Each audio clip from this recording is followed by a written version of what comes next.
Good morning, I'm Lynn and welcome to another day at Ewetopia Farms.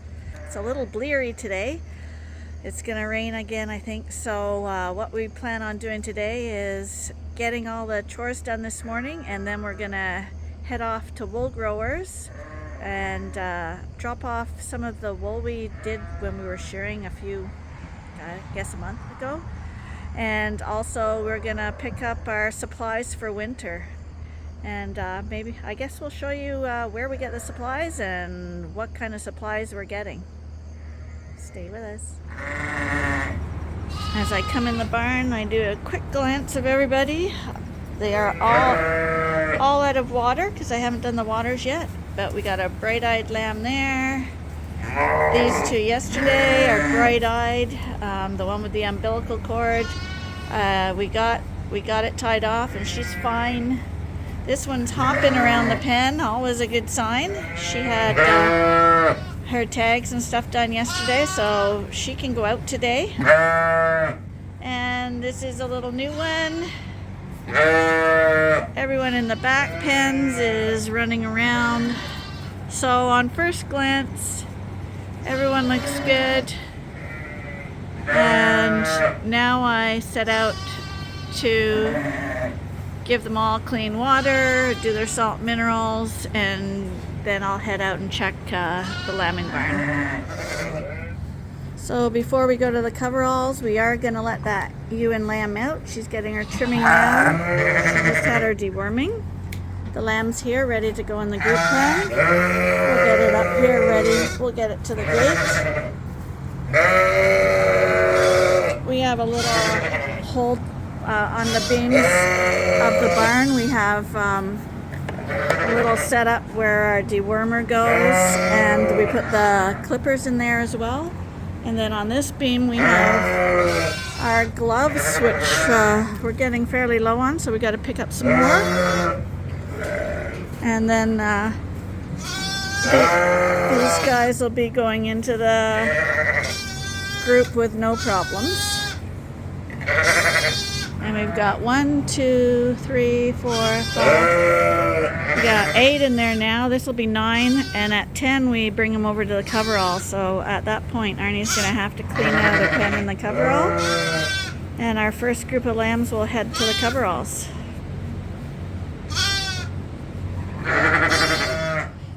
So the gates to every jug are designed so that when you open them up, they reach the other side, so that you have a closed-in alleyway. So if you're bringing sheep in and you want them in here, they're forced to go in here because the gate gears them that way. And that's why where we're putting them into the group pens, where Katie is, we've opened a jug gate again and blocked it off at Katie, so they have to walk in there and they'll head right into the group pen from that point. So if you design your alleyways like that, you can guide your sheep without having to drag them and push them. Here comes Mom now. He's going to push her out. See, she has no choice but to turn at the end there. See, little lamb was a little upset because Mom wasn't there. Now we're going to open the gate here, and those two get to run in and join the group once they see that the door's open.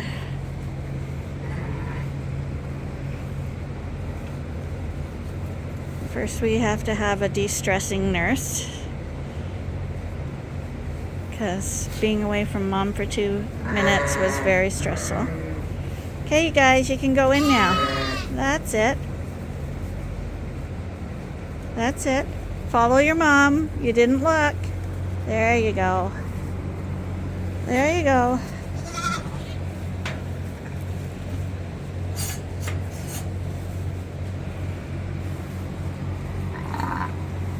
Now it's that lamb's job to figure out where Mom went now, because there's a whole bunch of mums. Some mums will just run and go join the group and eat at the feeder, and others will be concerned where the lamb went.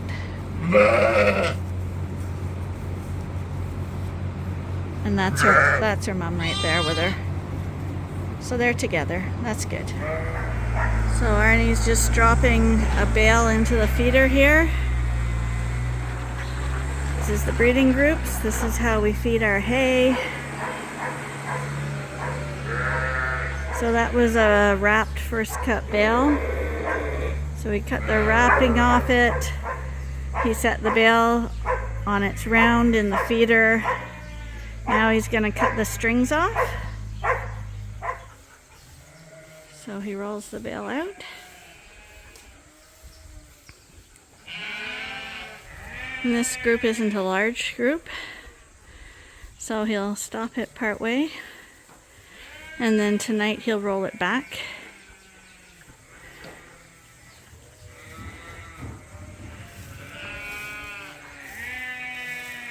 And they're all fed. This is next coverall, just feeding grain in here. And then Arnie's going to be getting another bale of hay. And they'll get their hay. This is the barn with the 4 breeding groups. 2 Suffolks, 2 Dorsets.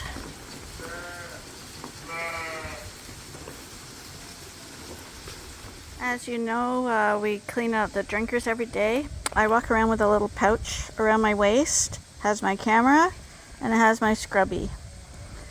So these are really handy to have. If you're buying these automatic waterers, these are Ritchie, which are made in the United States, but other companies sell similar things.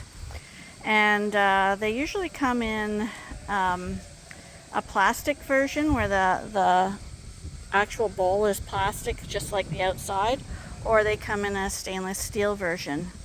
We have both here. We started off with the plastic version because they are a little less expensive. And they come in various heights.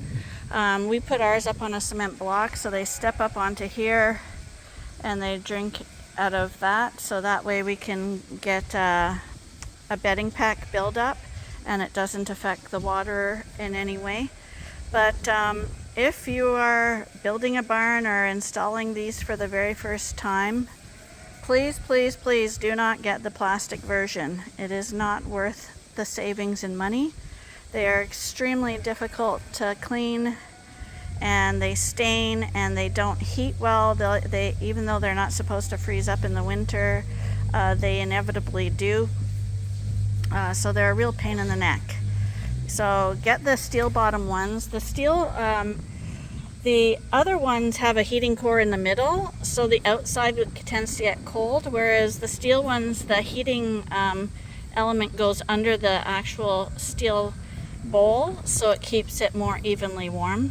And like I say, it's easy to clean. So every day, because no matter what, they do get dirty and they get slimy and stuff, it goes on the outside. But you just rub it down with one of these scrubbies, pull the plug, swish out all the bird droppings, mouse droppings, anything dead that's dropped in there, the inevitable poop that they put in. It's all cleaned out now. Put back the plug, and that's all that's involved. They've got clean water for a day. It's very easy. I will show you the plastic version when I get to the other barn. And these are our mineral feeders. I have a rod in each of these so that I tap it down each day, because with salt and mineral, because it's loose, if you have really, really dry conditions, it will flow quite easily. But if you have humidity, rain, they're licking at a lot of saliva, whatever, moisture gets into the salt and mineral, it will start to clump and seize up along the insides of the container. So just to keep it loose again on a daily basis, I have the rod to tap it down to make sure nothing's congealing. We have these quite long. I think that's about 18 inches. I only fill them halfway now.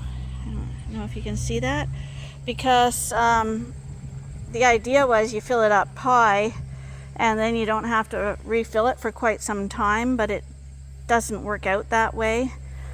because if it does like bung up down here and you've got it filled up here, you can't loosen it up and it's a bit of a mess. So I would, if I was going to design them, I would have just in the future made them only like 6 to 8 inches tall and then fill them up. And then if you do have a buildup and you need to chop it out, it's a lot easier. But inevitably I would still recommend this type because they stay clean, they don't get knocked over. Clean, yeah. So the upkeep is minimal compared to the upkeep you would have if you had a container or you had it in a trough where they are maybe stepping in it, pooping in it, stuff like that. So just a little tip on that, because I know a lot of people copy this design. And this is the example of the plastic waterer. It's the same brand, it's a Ritchie. But I clean them out all the time. Everyone gets cleaned out every day. This one, you let the drain out on both sides. Now, most farms around here anyway have hard water. So the calcium builds up on the sides, and even when you scrub it, like it stains and sinks into the plastic. So it is clean because I'm cleaning it, but the stain doesn't go away. So I don't know, every 6 months or so we bring the bleach out and just soak it down. But it's why we don't like them.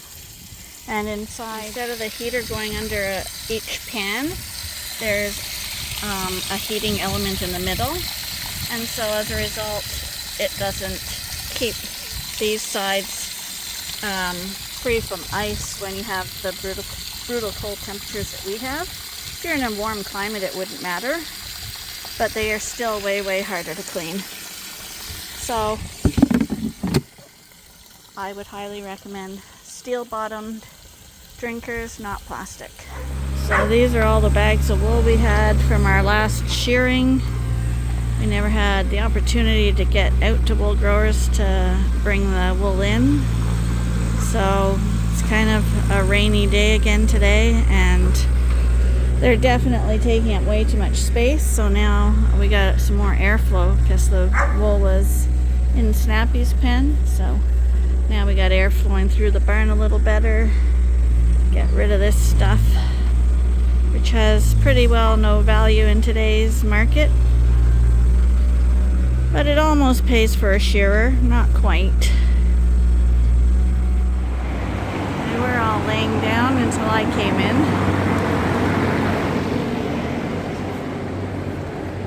We're going to be heading out to Carlton Place to bring back the wool. So before we leave, I'm going to do a quick check to make sure no one's lambing, because we won't leave if someone is in labor. Hi girls. We know all the ones at the feeders aren't in labor. So what you're looking for is ewes along the walls. Chewing cud means they're not in labor. So anyone who's just sitting there with a funny look on their face, see, chewing the cud, chewing cud.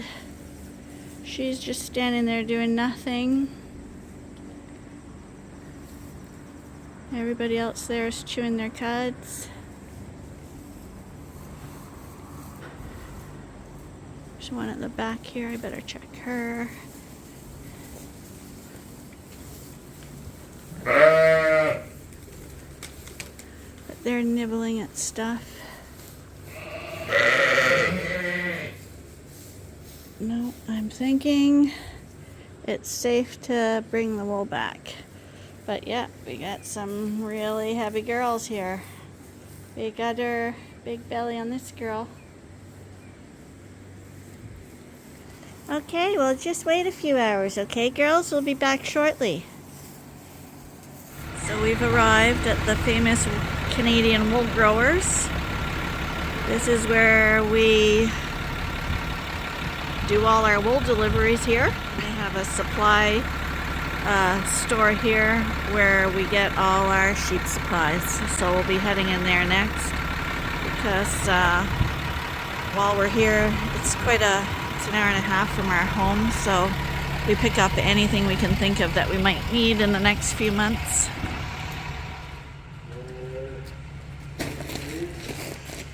And in here, it always smells nice to me. It always smells nice to me. It smells of wool.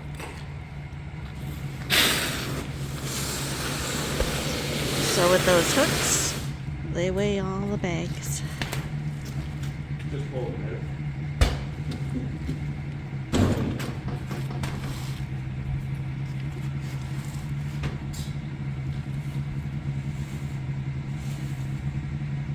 And that's what the bag weighs.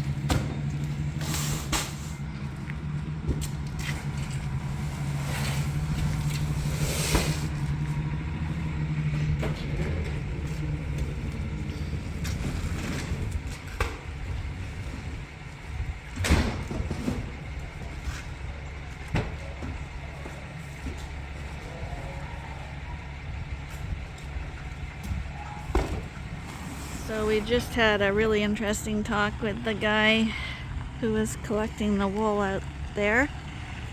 And he says China is not buying any of the wool whatsoever from us anymore, and apparently that is the Canadian market. It goes to China. So he says we'll be getting pretty well nothing for the wool because they won't buy it, apparently because their country is shut down with COVID. But we don't know how true that is, but I guess we used to get, I think, 32 cents a pound, and I guess it's way less than that now. And here we are. This is a nice store, actually, if you like sheep supplies.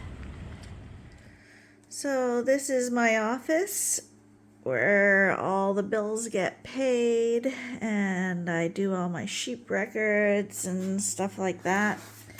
And I just wanted to show you, it's too bad the box of supplies is in the barn right now, but we didn't buy too much at Wool Growers. We bought, let me see, we bought, those little spray markers we put on the sheep's back. I bought 8 cans of those, and I bought 20 of the little nipples that go on the bottles for feeding the lambs. And I bought 1 tattoo character for the L year, which is starting next year.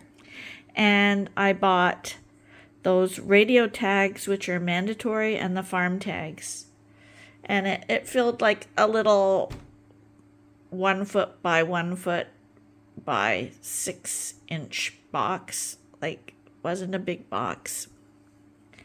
And this was our total amount that we spent. It's just, the costs are crazy. Just the radio tags alone, $720, $202.40 a tag. And inevitably, one will rip out or doesn't read or something like that. But like our regular tags were $80, but the radio tags $720. Like, what is that? So prices are extremely high. Anyway, I thought that was kind of interesting to see that, because like we were totally not expecting that. Anyway, it's getting late here. We got a new neighbor, and we were able to go over there and see if they wanted to still rent the farm to us, because the people we were renting from moved. And so Arnie was over there for about an hour talking to them. And I guess we still have the farm, so we'll be going out over to their farm shortly. And we're going to burn off all the back fields where we were haying with Corey and everybody when we had a whole bunch of people over doing haying this summer. That field is basically played out, so we're gonna have to tear it all down. So we'll be going over to their farm and doing all that now. Anyway, it is late here, so I'm gonna call that a day, and I hope you'll join us again tomorrow for the next episode at Ewetopia Farms. Bye for now.